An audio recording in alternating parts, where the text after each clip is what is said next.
Haribol, pranam to you all. Welcome to the new series of Sri Chaitanya Sangha lectures called Chanting as the Prayer of the Heart. My name is Haripriya Dasi, and I will be your host for classes on Mondays on March.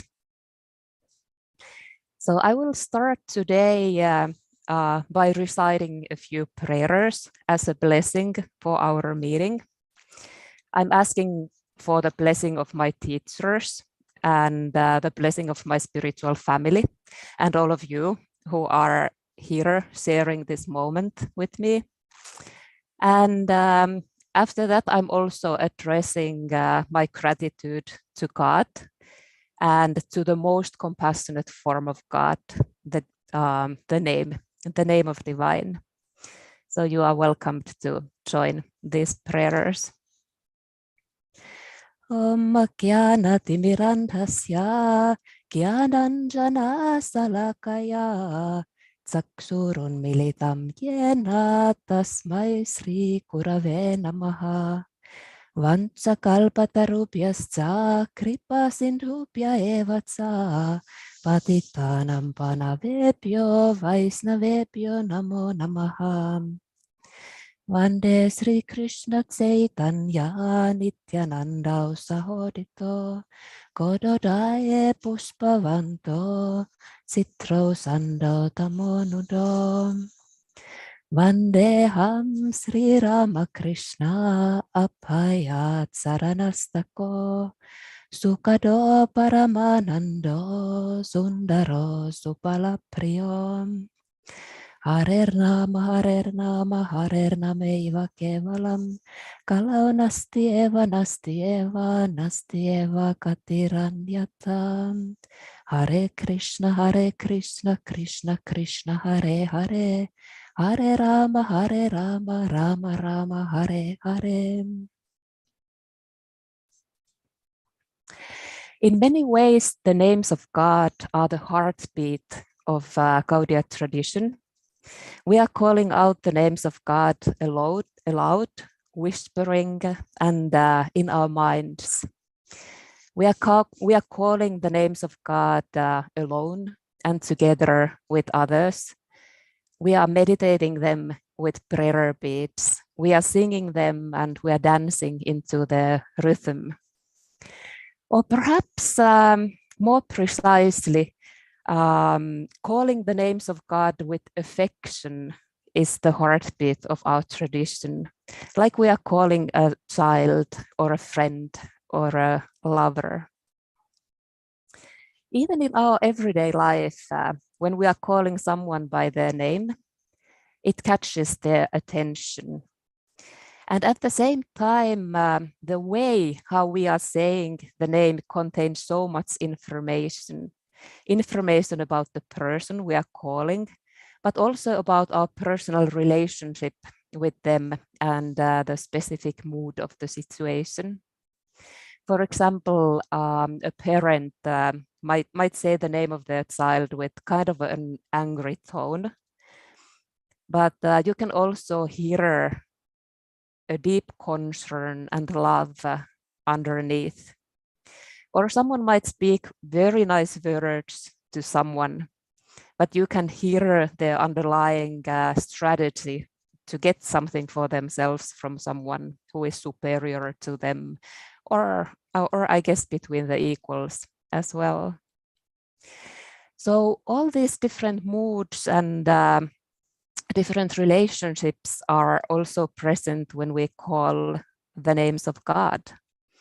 And when we learn to know God better, our affection grows, and also our understanding of all the nuances and details grow little by little.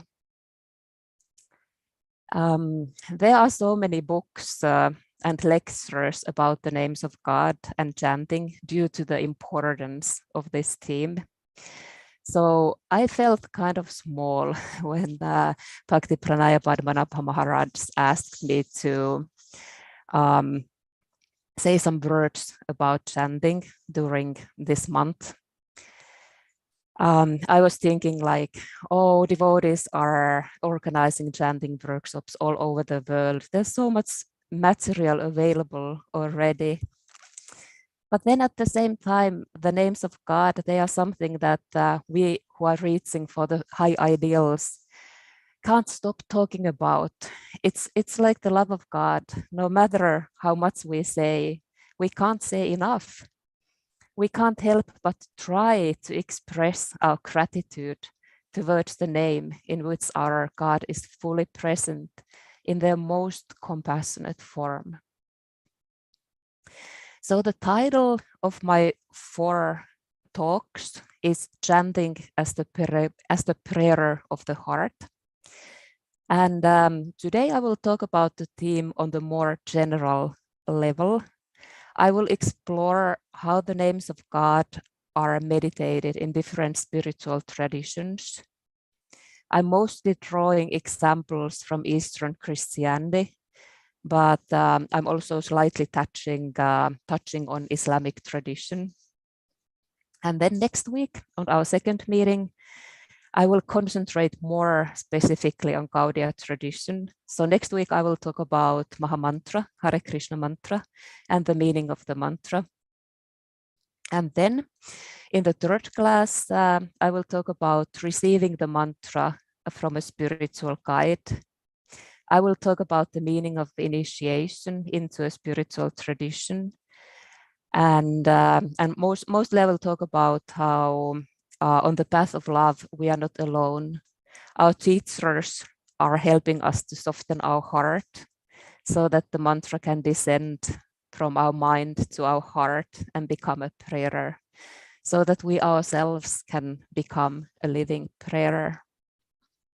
And then in the final and the 4th class of the series, I will go through some recommendations and encouragements that can guide and help our chanting.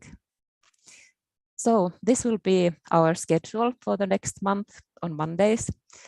And I hope and I will do my best that these lectures will be understandable for all listeners who are interested in these themes.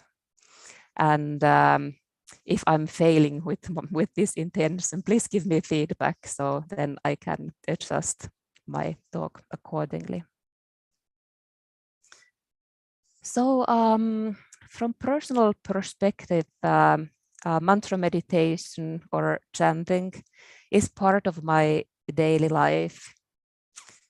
However, it has never been an easy practice for me. I have a curious mind and a vivid imagination.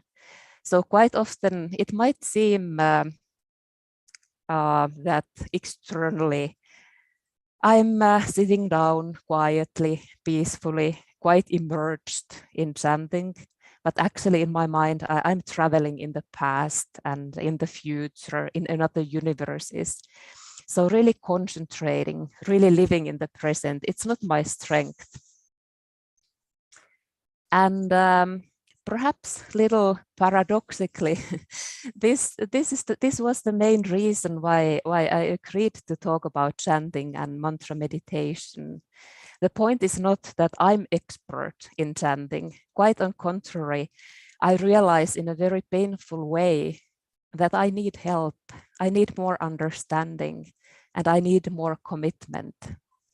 So I saw this request from Maharaj as a blessing to be more committed and kind of more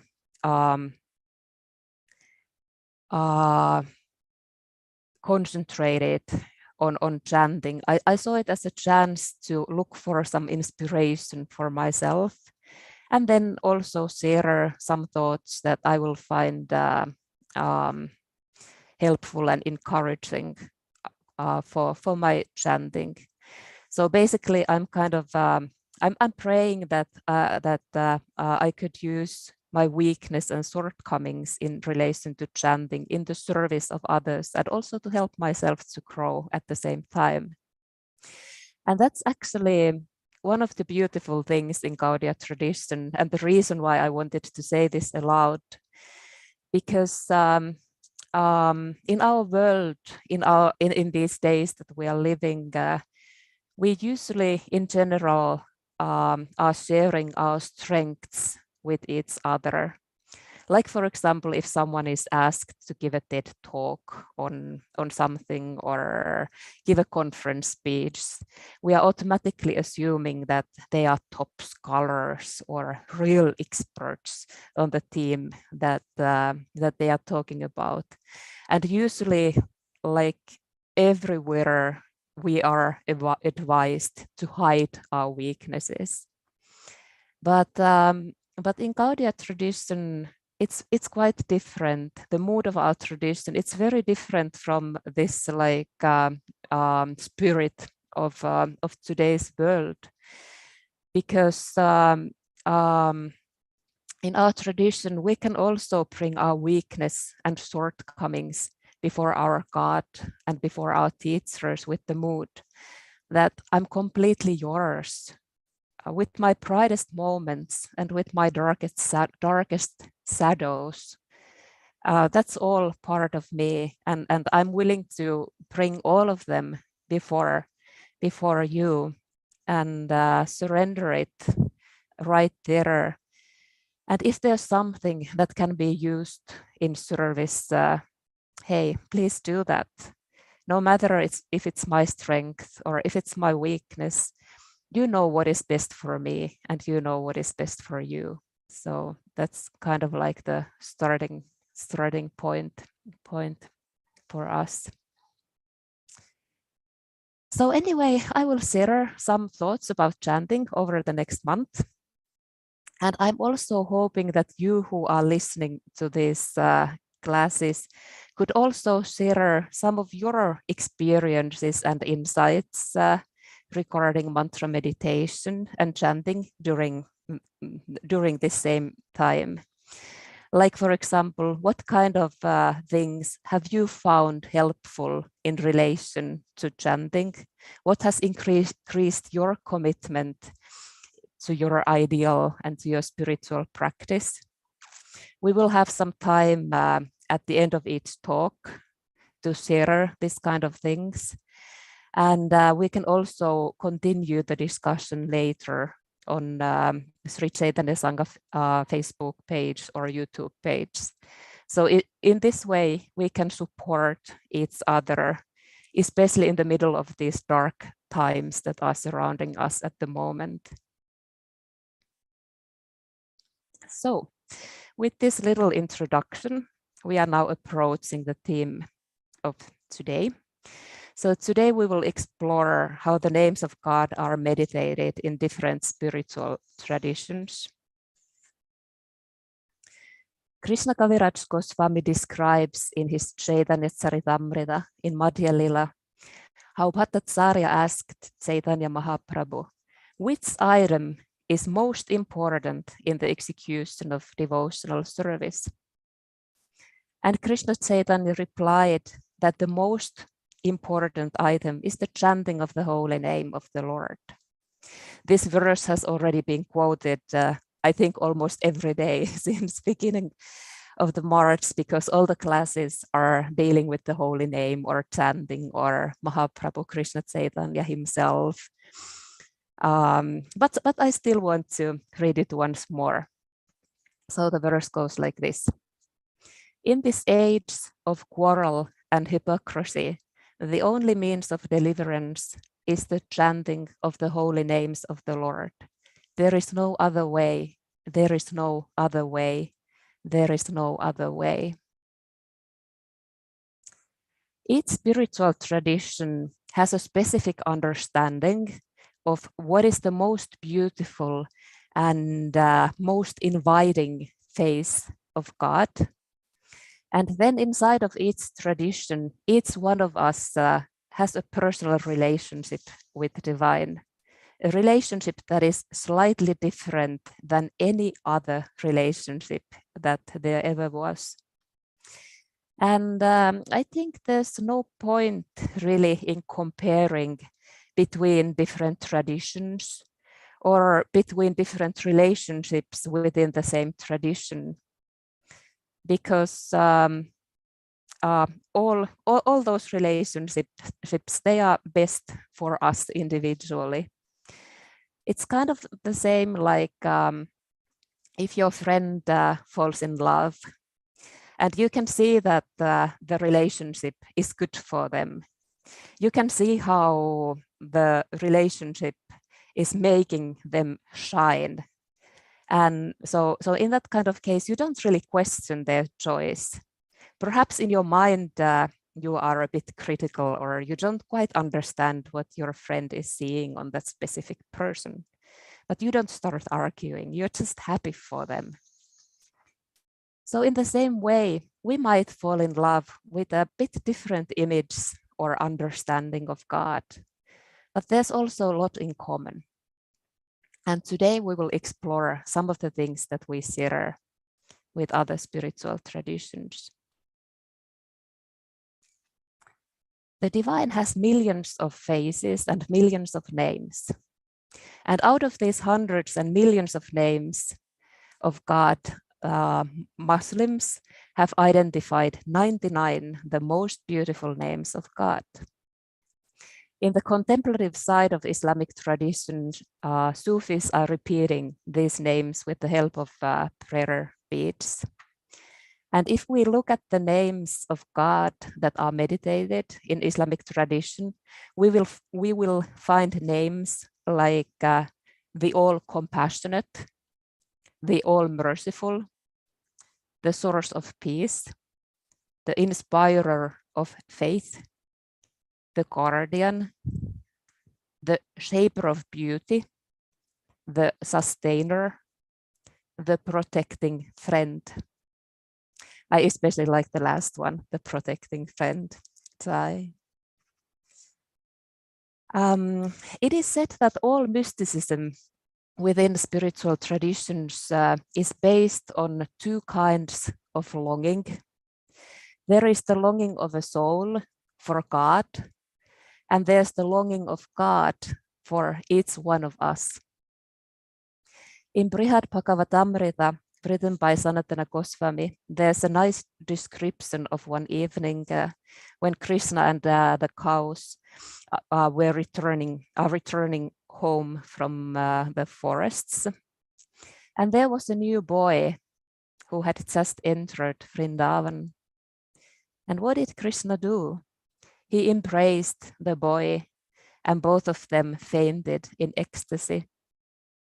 Srila Bhakti Rakshak Sridhar Maharaj writes about this specific situation in a very beautiful way in his book, Loving Search for the Lost Servant.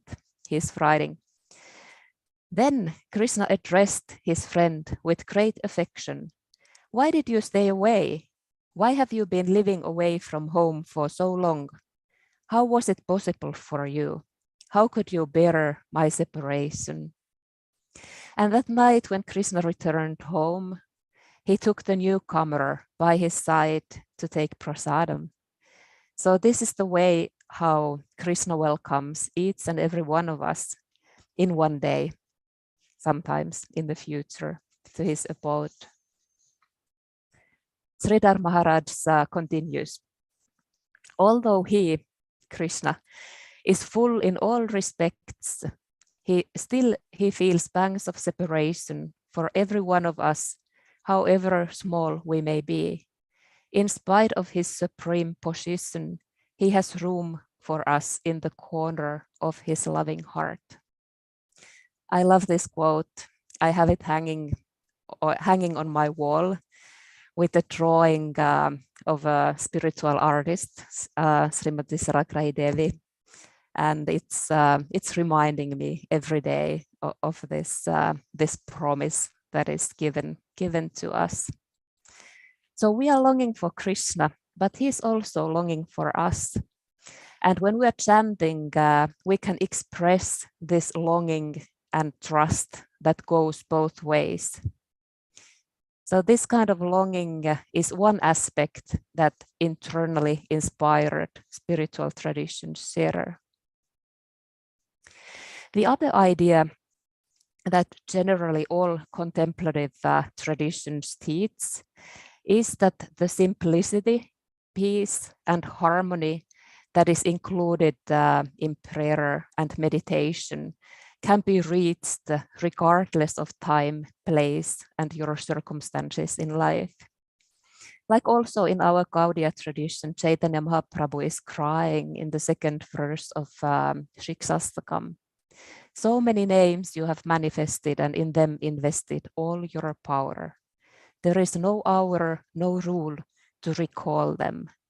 O Bhagavan, your mercy is so great, but just see my fate, my misfortune. For your name, I have no attraction. Or like Krishna Kaviraj Goswami writes in Anjali Love Sri Chaitanya Charitamrita, regardless of time or place, one who chants the holy name, even while eating or sleeping, attains all perfection. So there is no limit to the compassionate nature of the name, no hard and fast rules for chanting them. We can pray and call the names of God regardless of who we are and where we are in our life and in our daily duties. And God is not very far from us. There might be some dust covering our vision so that we are not able to see that how divine is right there waiting patiently for us.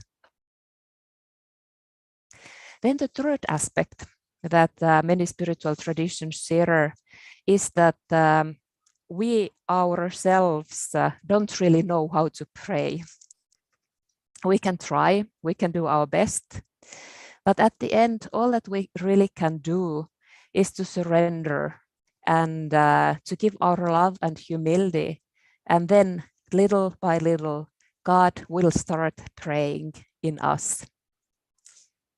In Gaudiya tradition, this universal idea is presented in a very concrete way. For us, the name of Krishna is non-different from him.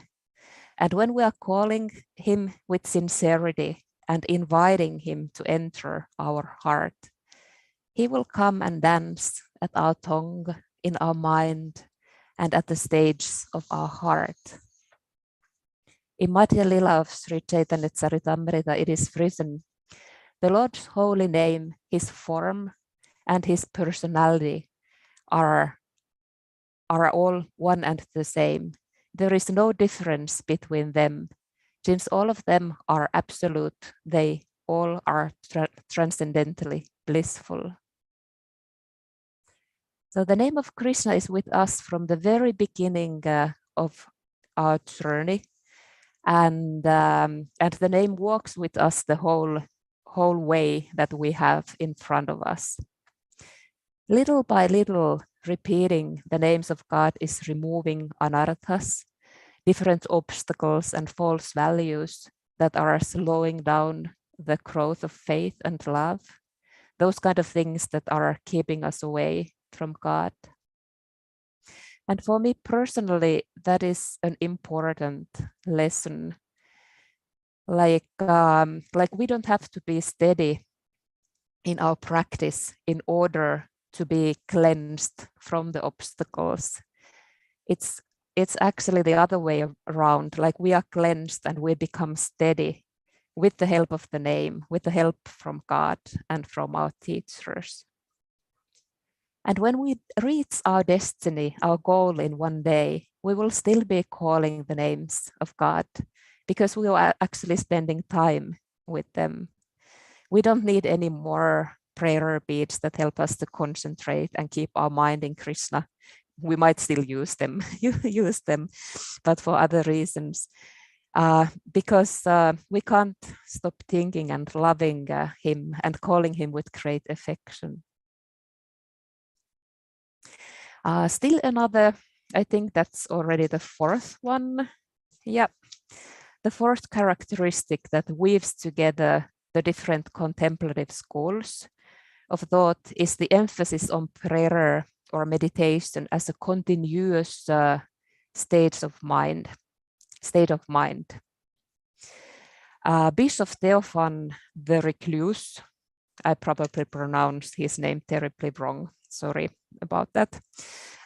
He lived in the 19th century and wrote, "Prayer is not so much a momentary activity as a continuous state. To pray is to stand before God, to enter into an immediate and personal relationship with Him. It is to know at every level of our being, from the instinctive to the intellectual, from the sub to the supraconscious, that we are in God and He is in us." So chanting is not a practice in a sense that we take half an hour, 1 hour, 2 hours daily and dedicate that time for chanting, and that's it. Like chanting would be just a hobby among all other hobbies. Kind of like I have to go to the gym, even though I don't like exercising all that much, so that my back will stay in somehow good shape and won't start hurting too much. And after I go to the gym, then I can do things that I actually like doing. So chanting is not supposed to be that kind of hobby for us.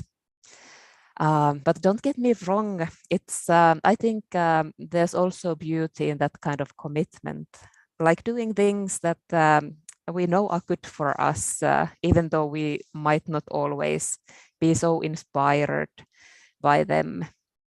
And it's also part of the process of learning to love that we are sometimes not so steady in our practice.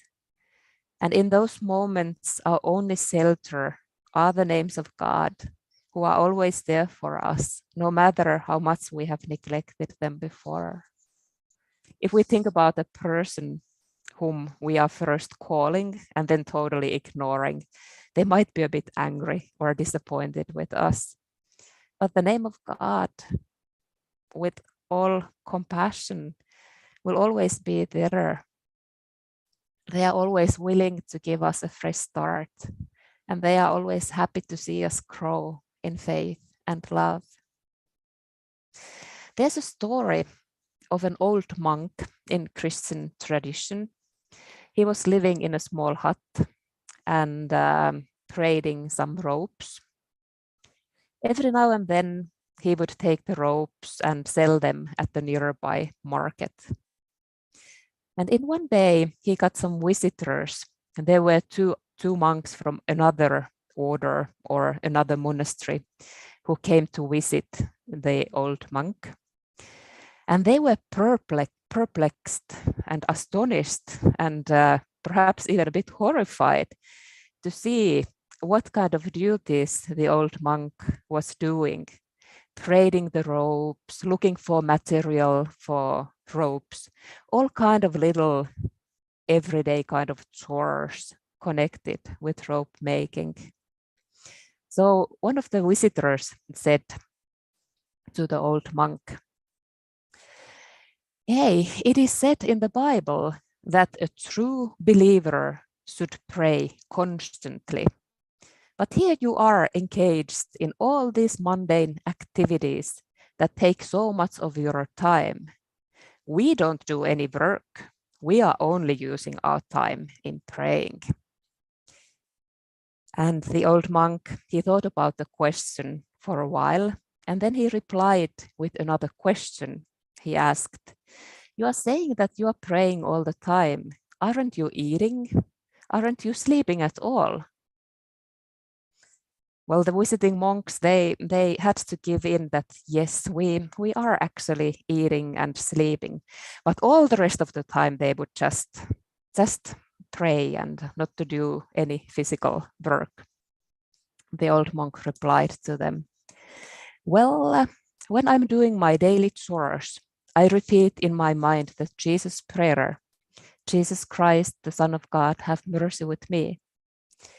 I sell some of the ropes at the nearby market, and also some of the money that I earn, I give to those who need it more than I do.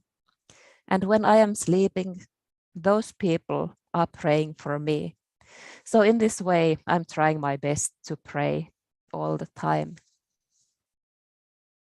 Bhakti Pranaya Padmanabha Maharaj often quotes Thomas Merton, a Christian monk, who has said that we all are dependent on the prayers of our sisters and brothers.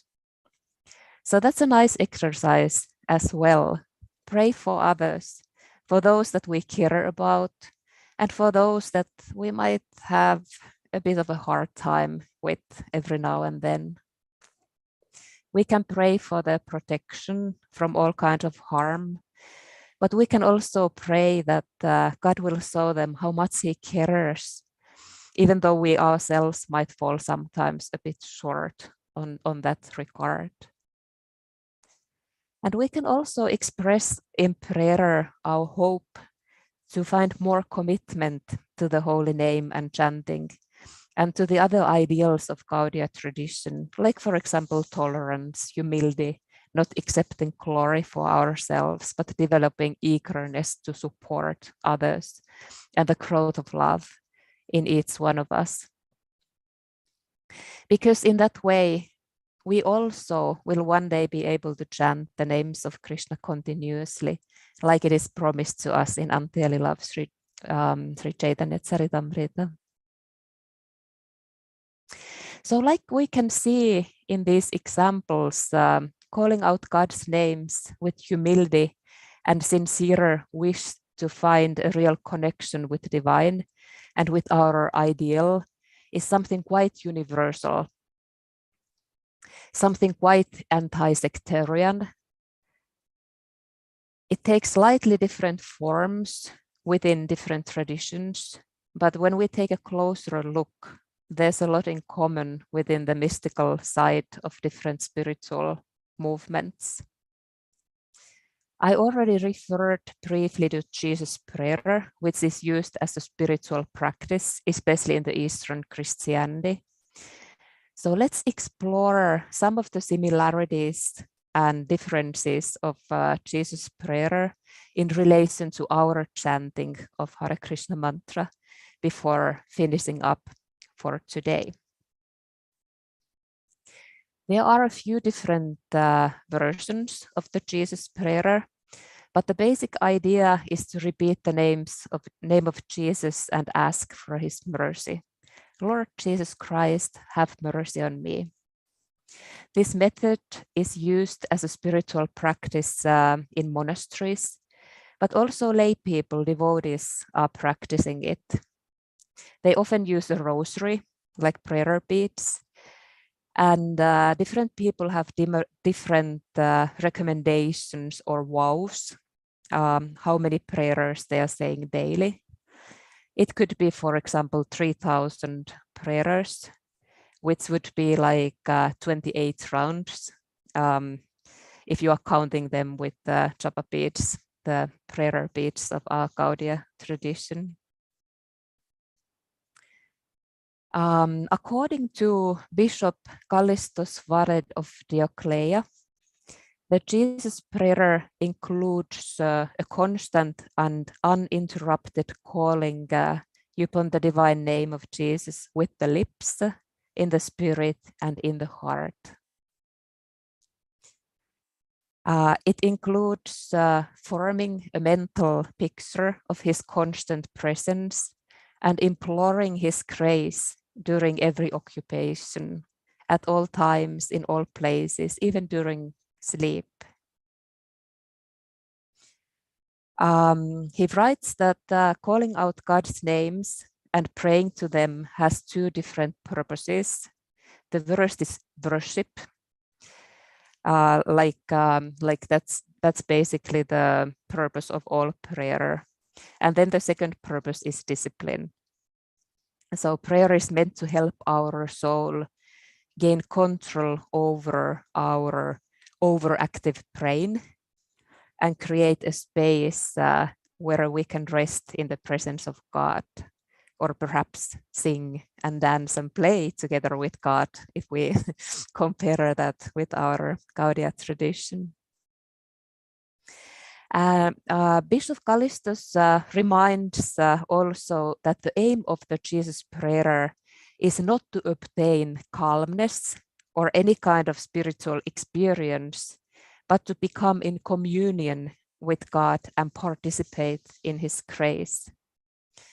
Again, that is also something that Gaudia teachers emphasize. Perhaps a bit different vocabulary we are using, but the essence of the spirit and teaching is pretty much the same. The background story of Jesus' prayer can be found in Bible, in the Gospel of Saint Luke, and the story goes like this. There were two men who went to pray at the temple.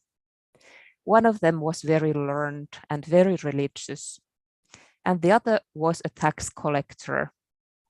That was considered to be one of the lowest occupations at that time, kind of like betraying your own people and working for the occupying powers.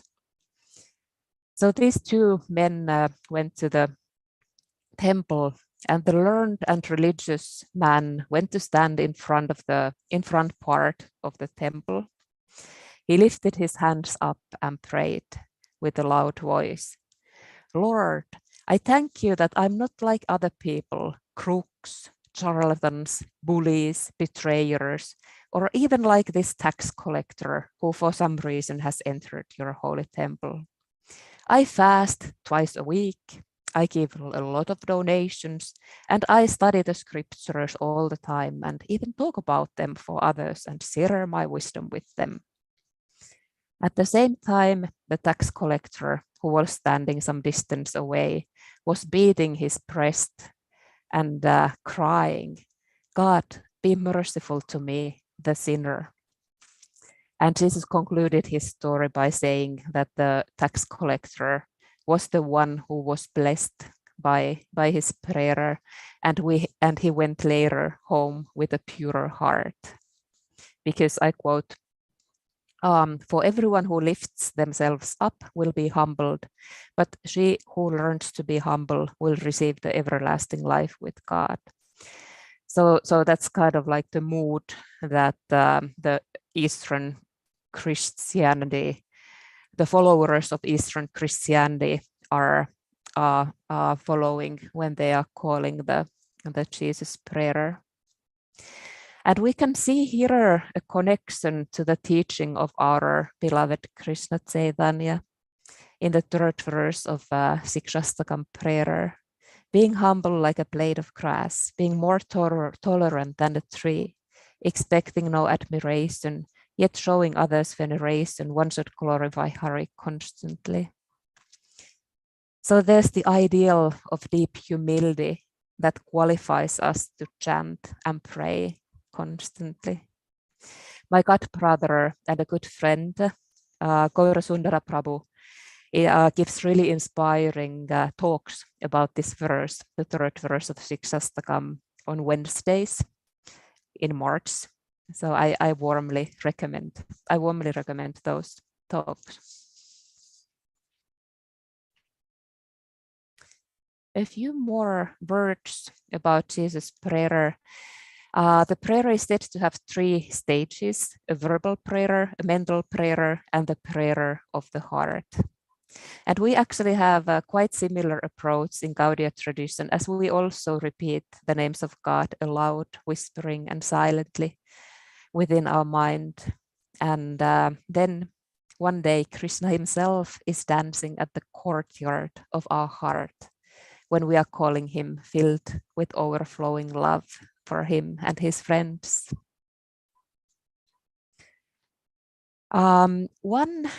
One prominent theme that they are talking a lot in Eastern Christianity is silence and becoming silent.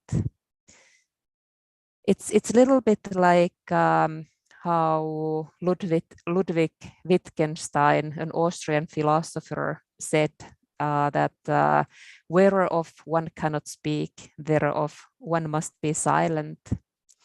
And there's the Orthodox friar in Finland who has said, you must be silent and let the prayer speak.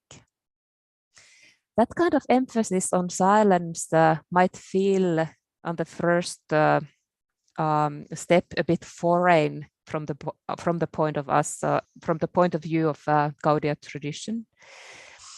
Think about Kirtana, for example. Think about those moments that we are singing together glories of God and his devotees. They are not silent at all. For us Gaudiyas, it is often said that no matter how much we talk, we just can't say enough about the depth of compassion of our affectionate guardians, our teachers, and our God, who comes to this world time after time to look for his friends and lovers.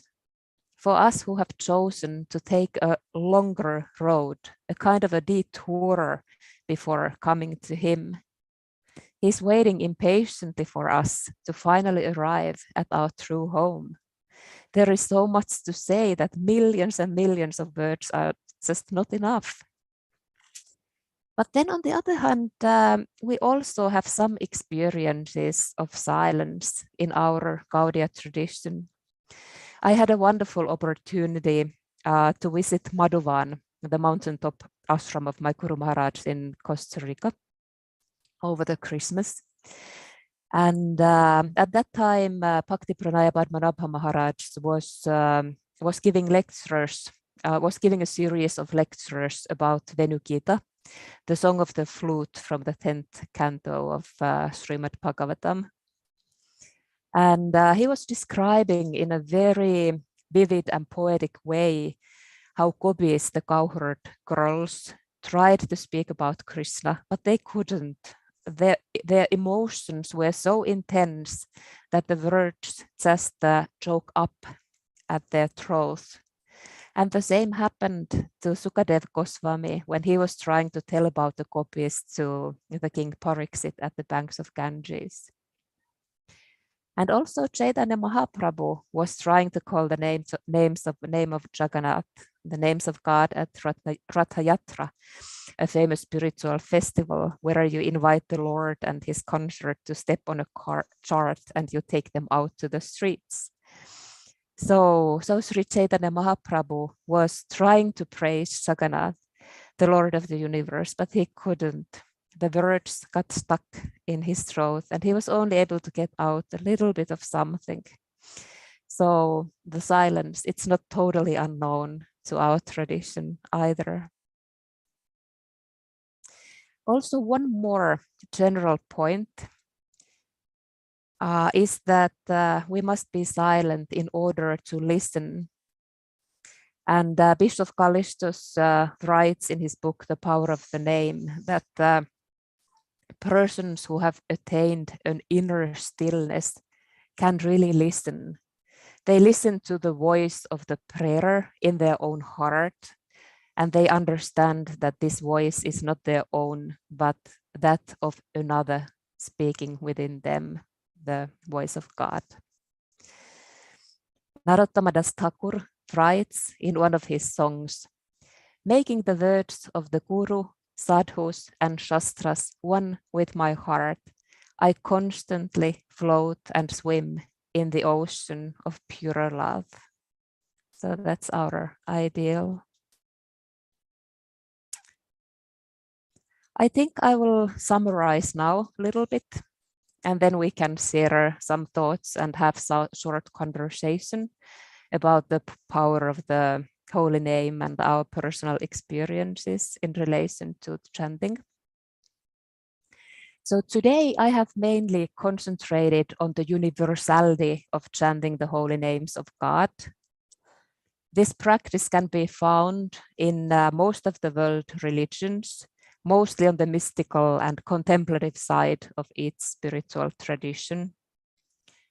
We walked through 4 characteristics that are common for different spiritual traditions in relation to chanting.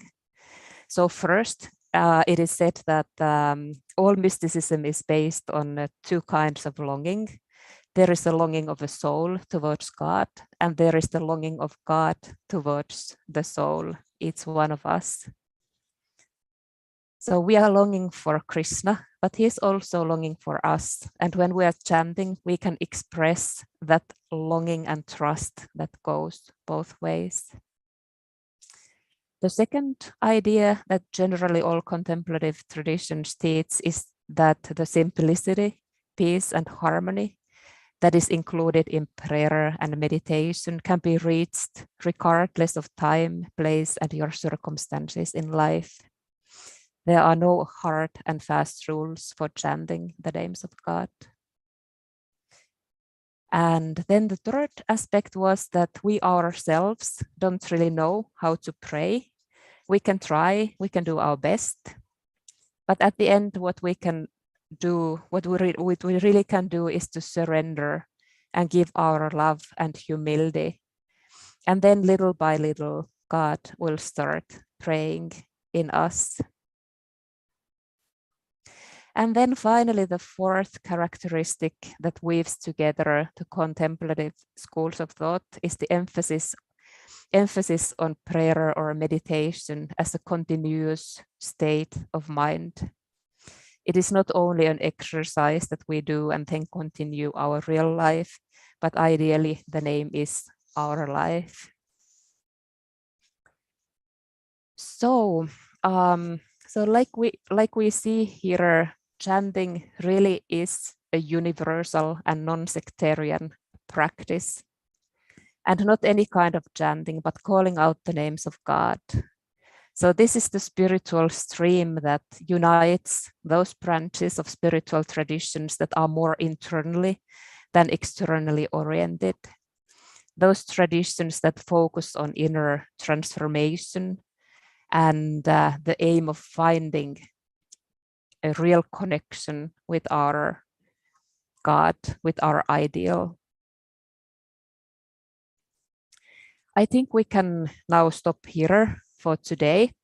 We will have some time for a discussion. So I would love to hear your thoughts in relation to chanting, your experiences about things that you have found helpful or that have increased your commitment to your ideal. Even a small thing that you would like to share, I would highly appreciate that. And of course, if there are some questions or comments related to this talk, I'm happy to hear them, and then we can look for the answers together with the small group that is here present at Zoom. And if you are listening to the English audio, please make sure that you are on the English channel before you start talking.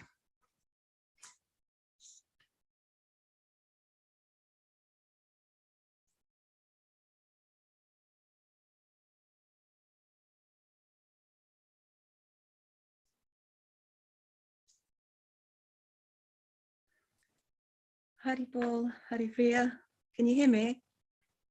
Haribol, yes, I can hear you.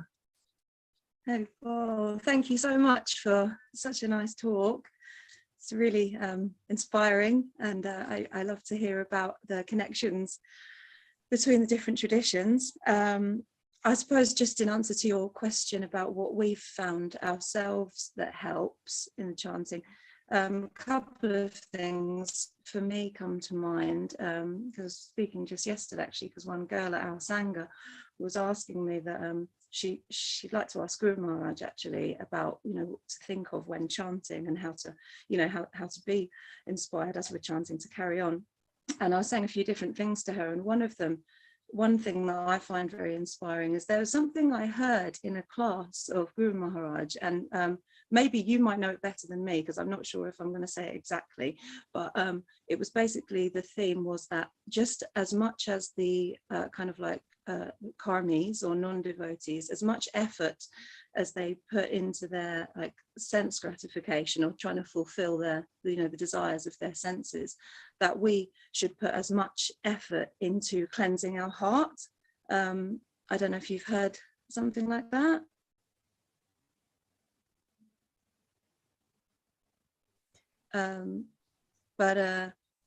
So yeah, I guess like, yeah, just like kind of it's connected to what you were saying about just that the holy name is with us from the very beginning and all the way, and it's always cleansing the anartas. So sometimes when I'm chanting, I find it inspiring to try to put that effort in, knowing that it is having that effect.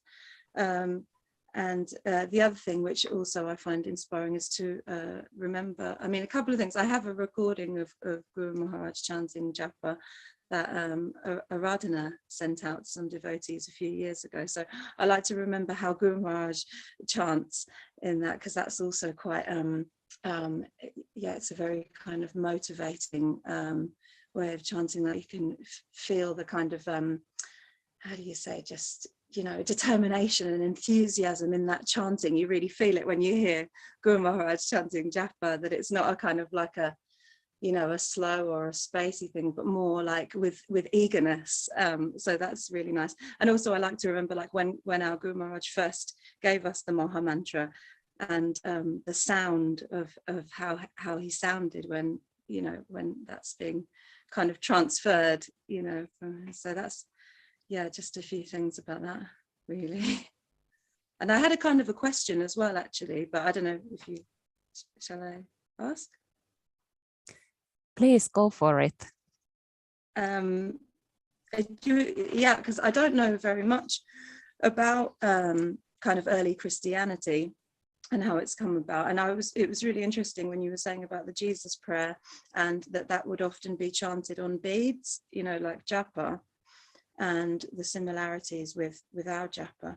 But then, because I'm not really sure exactly when like Catholicism came about and things like that, but I just know from my own experience as a child in Catholicism was, sometimes chanting on my rosary beads. And on the rosary, they chant like 10 Hail Marys, like 10 prayers to Mother Mary, and then one Our Father. And like you keep doing that all the way around. So I was thinking, like, I wonder if there's any like comparison for that in Gaudiya Vaishnavism, that it's like 10 to Mother Mary and then 1 to God, but 10 to Mother Mary, like she's, like the devotees are more compassionate kind of thing. Like, I don't know, sometimes I've heard of devotees that chant like a round of Panchatattva mantra before they chant Muhammad. I was wondering, maybe it's like you could compare it to something like that, or I don't know, what would you say about that? Hey, thank you so much, especially for sharing your experience. I will comment on that shortly, and then I will get back to your question. I really loved what you told about, like listening Guru Maharaj's chanting, and now I remember that I used to do that also back in the days, but now I'm afraid I have, I'm not sure if I have the recording anymore. So I thought I would ask you, Mohini, if you have it available, do you think you could share it later? Definitely. In like perhaps a Facebook group or somewhere, so then everyone who is interested could listen to it and try out. One practice that came to my mind, that I'm sometimes meditating also, like in relation to my Gurudev, is that because at my initiation, when I received my prayer beads from him, he had chanted with them the round, like he always does. So when I'm chanting myself, I'm kind of thinking that my Guru Maharaj has chanted with these beads, and I'm kind of like following in his footsteps in a very concrete way. And sometimes that helps me to like both concentrate, but also like develop my gratitude towards him and to my teachers. So that came to my mind from what you said. And thank you for your question also. I must admit that I'm not very familiar with the rosary of Christian tradition, and I actually don't even know if they are using the similar rosary than you described in the Eastern Christianity or in Orthodox Christianity. But I will think about this question, and I will get back to it next time. Because then we will anyway be talking about the Maha Mantra and also a little bit about the Panchatattva mantra in relation to Maha Mantra. So perhaps then I can come back to this question. Okay, thank you. Are there any other comments, or there's something in chat in Spanish?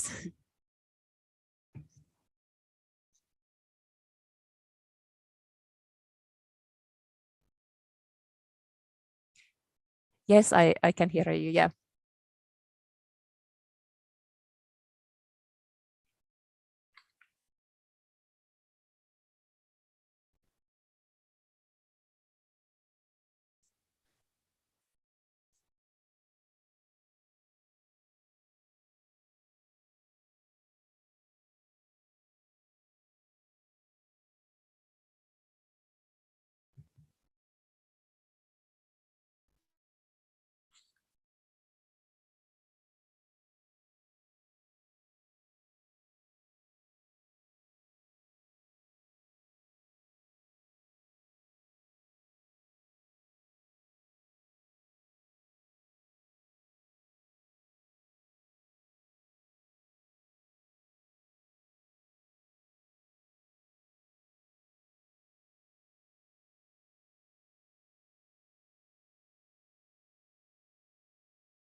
Thank you, Madhvi, Dasi, for your experience that you shared. So she was, if I summarize quite shortly, she was talking about the like really concentrating on the mantra and also listening to the Guru Maharaj and appreciating how he's chanting and she also mentioned that she used to sing in a Christian choir before, and there were many other really beautiful words that now I'm not able to repeat for the recording. But anyway, thank you so much, Madhavi, for sharing. Okay. I could share something briefly. All right. Thank you.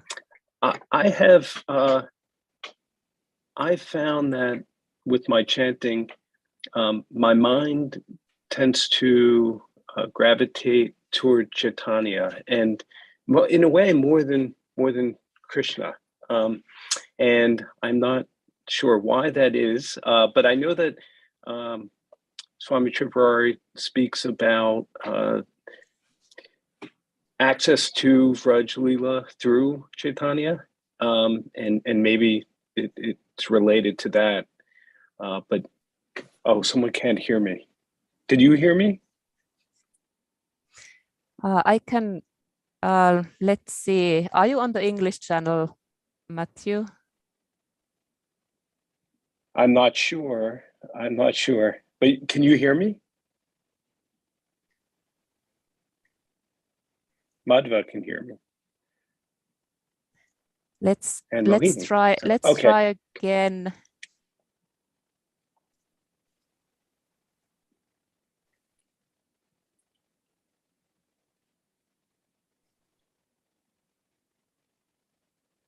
Okay. Okay, now I can hear you again. You can. Okay, I don't know what happened. But I was just saying that. Let's check that. Are you on the English channel now? I don't know how to change it. I believe I'm always on the English channel. But it seemed like everyone could hear. Okay, so Ananga Manjari, you can hear him? Yeah, all right. Sorry about that. Please go ahead. Okay. I was just making the point that as Swami Tripurari speaks about accessing Vraj Lila through Chaitanya, I find that with my chanting, my mind tends to move toward Chaitanya, and so it's just an interesting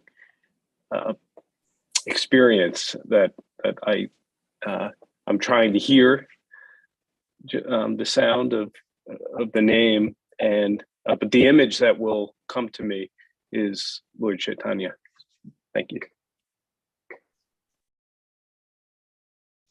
Hey, thank you so much for sharing both your experience and also the reference to the Swami Tripurari's teaching, which also came to my mind when you started talking about how your mind gravitates towards Chaitanya when you're chanting, and then how my Guru Maharaj, Swami Tripurari, often really talks about this, like how the passage or the doorway to Krishna Lila, it goes through the Gaura Lila, and then the deeper you emerge into the Krishna Lila, then the Gaura Lila will be there, and it's like really beautiful how he describes that that mystical thing. But yeah, thank you for your sharing, thank you sharing your experience. So I think now we have used a little bit more than 1 hour. So I think it's a good time to wrap it up for today. So thank you for all your comments and all experiences that you shared from your own life as an encouragement for all of us as practitioners and explorers of faith and love. And I hope we can continue our discussion about chanting as the prayer of the heart on next Monday, the 14th of March. And there will be a slight change in schedule or timing for some of us because our friends in States, they start saving the daylight on next Sunday, the 13th of March. So for them, the time will be the same.